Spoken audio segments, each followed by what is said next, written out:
Bonsoir et bienvenue de l'autre côté de l'écran. Dans ce nouveau Indé6, nous allons commencer par retourner au monde du jeu où il nous restait quelques petites interviews à vous montrer. Vous allez voir, nous sommes allés à la rencontre de la relève de la presse rôliste en France.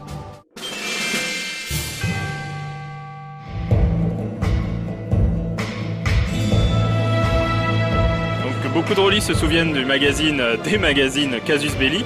Et donc la grande et bonne surprise de cet été, ça a été la résurrection de ce magazine.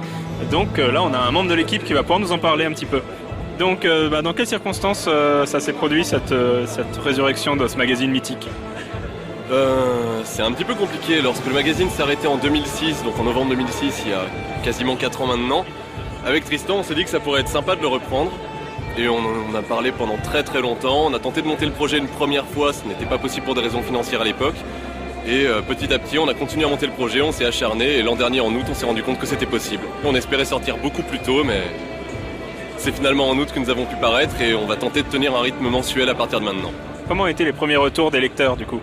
Alors très positif, on a eu des super retours dès le départ, on a énormément de monde qui nous ont écrit, sur les forums ça s'est beaucoup agité, notamment sur le forum de Casus No. Via la page Facebook, on a aussi eu beaucoup d'informations. Quelques critiques aussi, des critiques notamment quant à la densité du magazine. On n'avait pas assez de texte selon certains, qui voulaient un magazine en noir et blanc avec du texte très très serré. Bon, on a tenté de répondre à ça dans le numéro 2, qui est beaucoup plus dense et dans lequel il y a beaucoup plus de texte, beaucoup plus d'illustrations et globalement beaucoup plus de choses. Et on va tenter de faire de mieux en mieux numéro après numéro. Bon courage et puis merci d'avoir ramené Casus sur le devant de la scène. Eh bien, merci beaucoup à vous. Donc non seulement Casus Belli est de retour, mais il y a aussi un nouveau magazine qui se lance, qui s'appelle Dissident, avec un format un peu spécial, puisque c'est un MOOC, comme par exemple IG, pour ne pas le citer. Bonjour, donc Vincent, je travaille pour Dissident. La comparaison à IG Mag est pas fortuite, c'est vrai que le format est très plaisant, le format A5, tout couleur. Donc là pour le monde du jeu, on a sorti un numéro 0, un numéro exclusivement en PDF, gratuit, pour déjà donner une idée aux gens qui vont acheter, pour qu'ils se fassent leur propre idée du contenu, de la ligne éditoriale, du format.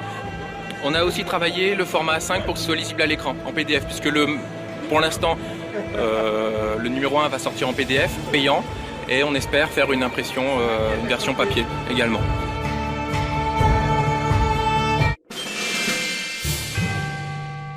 Mais le jeu de rôle en France, ce n'est pas que le monde du jeu, il existe des conventions plus petites, régionales, probablement pas très loin de chez vous. Et d'ailleurs, là, nous avons eu l'occasion de récupérer quelques images filmées à Cidre et Dragon. Cidre et Dragon, c'est une convention qui se tient à Merville-Franceville, en Normandie, qui s'est tenue le 18 et 19 septembre dernier. C'était la 3e édition de cette convention créée en 2006 et qui se tient tous les 2 ans.